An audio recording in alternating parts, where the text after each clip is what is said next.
Hello, children, and welcome to Kids Story Time. Our story for today is about the birth of Moses. We read the story in Exodus chapter 2. It's a story that a lot of us are probably familiar with. We've maybe heard the story and watched videos. But there are again a lot of important things that we can learn and understand from this lesson that are important and relevant to our lives. So as usual, we'll be watching a short video, and after the video, we'll be answering a few questions and trying to understand what we can learn about the incidents and events that surround the birth of baby Moses. All right, so let's go ahead into the video and come back to the questions.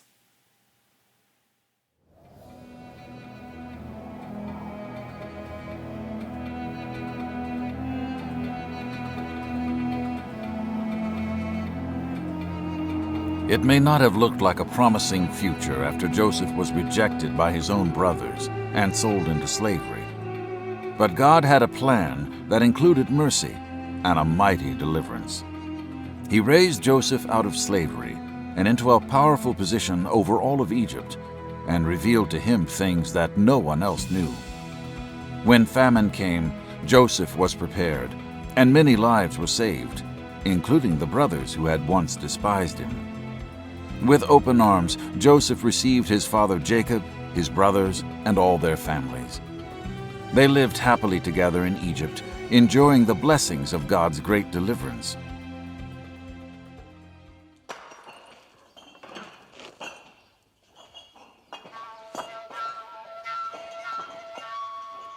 But time passed, and a new Pharaoh rose to power who did not know Joseph or remember how God had delivered them from famine and certain death. Instead, he felt threatened by the people of Israel, who were now growing in numbers and strength. Out of fear and evil in his heart, this new king forced the people of Israel into slavery and did everything he could to stop them from becoming a mighty people. Yet another Pharaoh attempted to destroy the people of Israel by demanding that every son born to the Hebrews be killed. "Throw them into the Nile River," he commanded. He would rather murder them than watch them continue to live in the goodness and blessings of God. Little did this king know that he sought to destroy a nation of people God had promised would be great. God was preparing his people for one of the greatest deliverance stories of all time.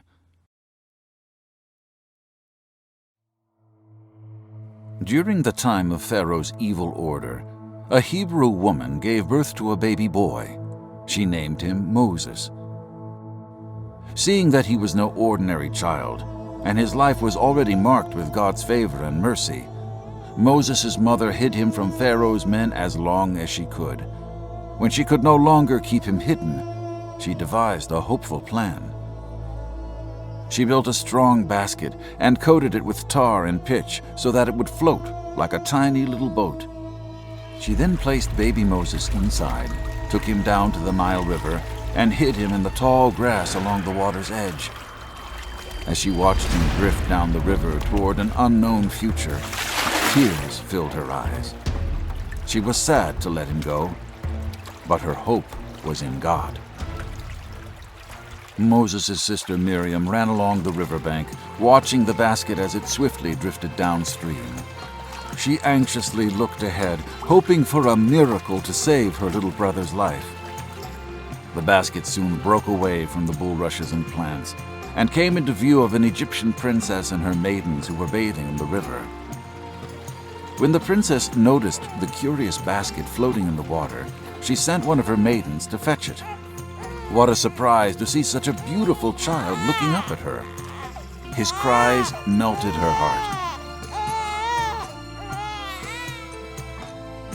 Immediately she recognized it was a Hebrew baby boy. "I will raise him as my own," she said, as she held on to the child protectively.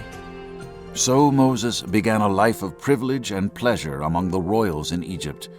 But one day he would give it all up to gain a treasure that only God could give.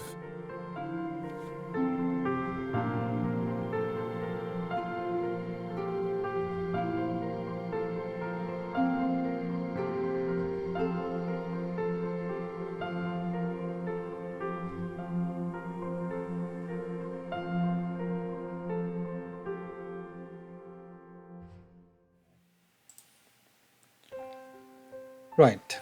Our very first question is, why did Moses' mother decide to hide him, and what did she do? So it begins with Moses' mother deciding to hide Moses. So why did she want to hide Moses, and what did she do to hide Moses? So go ahead, pause the video, think about your answers, and then you can come back and join again. Right. So Moses' mother wanted to basically save Moses. She knew that Pharaoh had passed an edict which wanted to kill all the Hebrew children, especially the boys. And Moses' mother knew that, if she didn't do anything, that law would eventually apply to Moses, and, they would kill Moses. And she wanted to save Moses somehow. And what she does is she does something very interesting. She makes, a basket, covers it up in tar so that it's waterproof, and eventually decides to put baby Moses. Moses would have been maybe a few months, or, I think he was, a young baby. And she decided to put him in the basket and float him down the river Nile. So it was, a very dangerous thing that was happening there, but she, felt in her heart that she had to save the baby somehow, and did not want to give in to Pharaoh's rule. Right, so I want to go back to, why did Pharaoh want to kill all the Hebrew babies, especially the boys? Why did he want to do that? Why did he want to kill the children, the Hebrew babies? I think the answer to this would have been in the prior chapter, Exodus chapter 1. So if you can, think about why he wanted to do this, you might have also heard it from the video. So pause the video, think about what your answer would be, and then you can jump back in again. Right, so like we saw in the earlier story last week, we saw the story about Joseph, and eventually Joseph, his brothers, and his dad, and the entire family of Jacob moved to Egypt, and they settled in Egypt, during the time of the famine. And after that, they stayed there, they had children, their children had children, so the generations continued to grow and settle well in Egypt. And then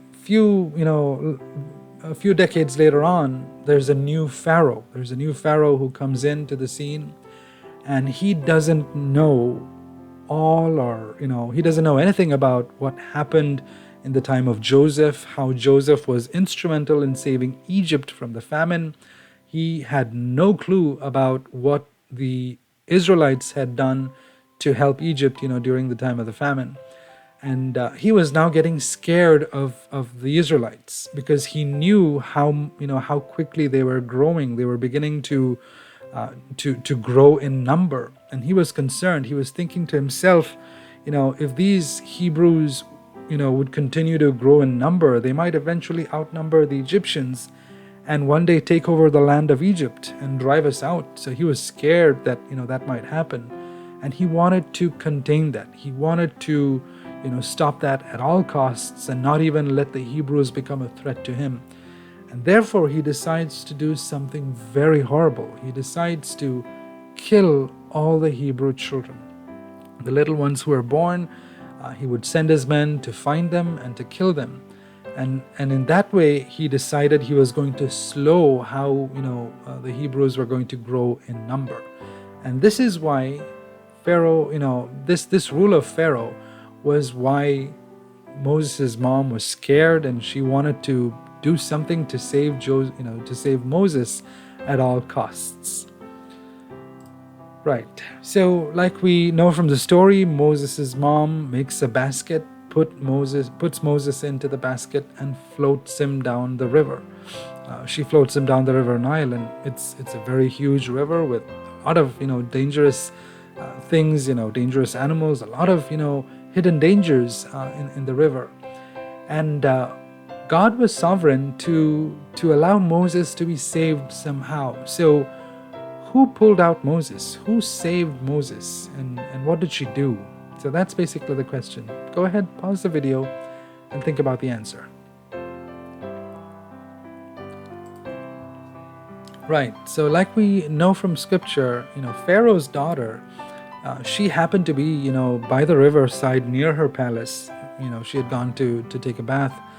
And as she and her, servants were in the water there, she sees this basket with, a baby in it crying, floating, and she sends for her maids to pull them out. And she sees it's a baby boy, and she knows instantly that this is, one of the Hebrew childs. She knows that, one of the Hebrew parents is probably afraid to have the baby in the home because they know the baby could be killed by Pharaoh's men. So they've probably done this to save the baby. And we see how Pharaoh's daughter takes a heart to Moses.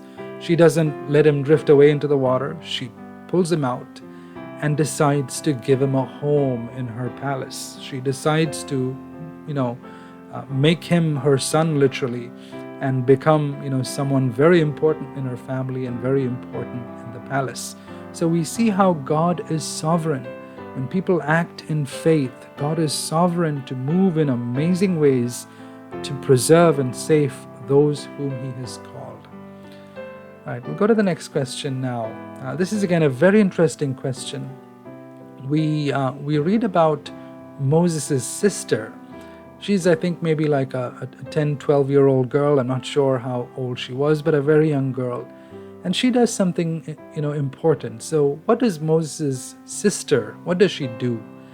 So first is, what was her name? And then what did she do? How important was she in the story? Go ahead, come up with your answers, and you can jump back into the video again. Right. We read that Moses' sister is Miriam. And she actually does something very important. As soon as Pharaoh's daughter pulls Moses out of the water, and she sees this little baby crying for milk. Miriam, she's been watching the basket flow all along, and she, when she finds out that Moses' daughter has pulled out, the baby from the basket, she gently goes to her and says, do you want me to find a Hebrew mother who can nurse him and bring him up? And Pharaoh's daughter, realizes that it's a good idea. She does need help to bring this boy up. She does need someone to nurse him, give him milk, and bring him up at least when he's, young and tender. And it's something amazing that a little 10, 12-year-old girl would have such wisdom and boldness to go and speak to Pharaoh's daughter and present this suggestion, present this, option to her. And we see how Pharaoh's daughter took up on that offer.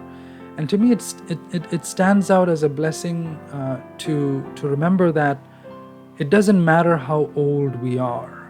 We don't have to be 20 years old or 30 years old or 40 years old to fulfill God's purpose, to play an important part in God's plan in our lives and even in the life of others. We can be young children, we can be 10-year-olds, 5-year-olds, 15-year-olds, 12-year-olds.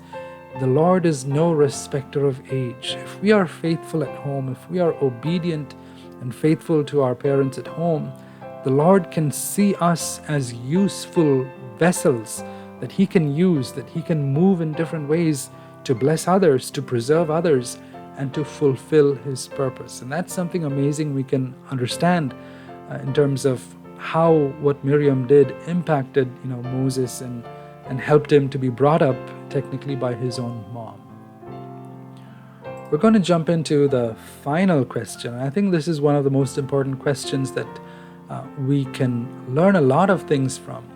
So my question here is, what can we learn from Moses' parents? So like we probably read from Exodus chapter 2 and also saw in the video, you can think about what stands out to you the most as the most important quality that we can learn from Moses' parents, and think about your answers, and then we'll jump back into the video. Right, so the first thing that stands out to me is that the leap of faith they had. And again, the context to all of this is a very important passage in Hebrews chapter 11. Hebrews chapter 11 is like a hall of fame for the heroes of faith. So you'll read a lot of names and characters in Hebrews chapter 11. And, one of those verses, I think verse 23, you will see that it says, by faith, Moses' parents saw Moses, as a beautiful child, and they hid him. They tried to preserve him and to keep him from Pharaoh's edict. And that word, by faith, is something that is so important to learn from, because they did not do it by a clever idea, thinking that the basket would save the baby, or the plan or the scheme that they had in their mind, or anything that they had in their intellect would save them. They knew that it was the Lord alone who could save the baby. And it was that faith that led them to make a basket, put the baby in, and float him in the water. All of that was a result of the immense faith they had in God. And they knew God would protect him. They knew God was faithful to protect the boy. And another important thing that we learn is that they brought him up faithfully. This is something I want to emphasize really very much here. Again, in Hebrews chapter 11, verse 24, there's a very, very important line we read about Moses. The prior verse in verse 23 says, by faith, Moses' parents saw him as a beautiful child, and they hid him, and in faith they disobeyed the king's edict. And to me, that verse saw him as a beautiful child. I think maybe Moses would have had a stammer. I don't know, because later on when the Lord speaks to him, we'll come to that story in a few weeks. When the Lord speaks to him, he says, "Lord, I'm not a man of words. I struggle with my words." So maybe he had a stammer. I don't know. And even though he had that weakness, his parents saw him as a beautiful child. That's an encouragement for parents. Not all children are equal. So when we, have a family, and when we have a kid who needs more help, who needs more support, we can learn to see that child as a beautiful child in faith, no matter what the imperfection may be with them. We can see them as a beautiful child in faith and still fulfill God's purpose for them. So that's the first thing I want to emphasize. And the second thing I want to emphasize is in the very next verse. Something important happens. We read how Moses, even though he was raised in the palace, he refused three things. The first one is the honor of Pharaoh's palace. So he did not want to be called the prince of Egypt, or the son of Pharaoh, or the next in line to the throne. He did not want that. So he refused that honor. The next thing he refuses is the pleasures of sin. Now, back in those days, Egypt was the richest country on earth, and the palace of Pharaoh was probably the most powerful place on earth, the most luxurious place on earth, and the most sinful place on earth. There would have been rampant sin, immorality happening on in there. And we see how Moses refuses the honor of Pharaoh's palace by being called Pharaoh's child. He refuses the pleasures of sin in the palace, and he refuses the treasures of Egypt. And I believe Moses grew up to be such a boy because in the few months and years that he was with his mom, like we know from the story, his mom offered to help the baby. So she probably spent maybe a few years in Moses' life, or maybe a few hours every day in Moses' life. I'm not sure, but she had a very limited influence on Moses. And yet that influence was powerful enough that Moses would grow up to be a man who refused the honor of being called a child of Pharaoh, who refused the pleasures of sin, and who refused the treasures of Egypt. It was because of these qualities in Moses that we later on see, why the Lord would choose Moses to lead the Israelites out of Egypt. And to us today, this is a very strong encouragement, because we live in a world where there are so many riches around us. It's easy to be tempted to love money, to love the pleasures of sin. Sin is very rampant in the world we live in than it was in the days of our parents and grandparents. Sin is more easily accessible in today's world. And there are things that we can set our heart on, like money and riches and having big houses, having fancy cars. There can be a lot of earthly treasures that can take up our desire and heart for them. And while it's easy to say, bringing up a child in today's world is hard, we can learn from Moses' mom. Her name is actually Jochebed. We can learn from Jochebed as to how we can have faith and bring up a child to be faithful to the Lord, no matter how bad the world we may live may be, no matter how tempting the world we may live may be. We can have faith to bring forth children, to raise up our children, to raise little ones, that they will be servants of the Most High God, that they would bring, delight and joy to the Lord. And you'll learn later on that Moses is probably one of those prophets who is closest in nature to the Lord Jesus Christ. He has a tremendous selfless nature that we will learn later on in the stories to come. And I believe all of that had an amazing, was an amazing influence by what his mom did in bringing him up. So that's something that we can learn. And again, ask God in faith. When we go through trials, we can ask God in faith to help us out. When we have to help our brothers or sisters or our friends, or if we're parents and when we have to help our children, we can ask God in faith that we will do an excellent job to help whomever it is, that they will be a blessing to others and that the Lord will be able to use them. I'll close with my usual credits. The images we saw on the slides are all from freebibleimages.org, and the video that we saw earlier was from Share Faith Kids, and all the commentary that I've shared and the lessons I've understood from the story are from teachings of Brother Zach. You will find more about him and the teachings on cfcindia.com. And there's a book that's been a particular blessing to me, which is the Through the Bible book. You'll find more details on it on the website as well. You'll have an audio and a video series to it. And I would very much recommend you to take a look at it whenever you can. Thank you very much, and God bless you.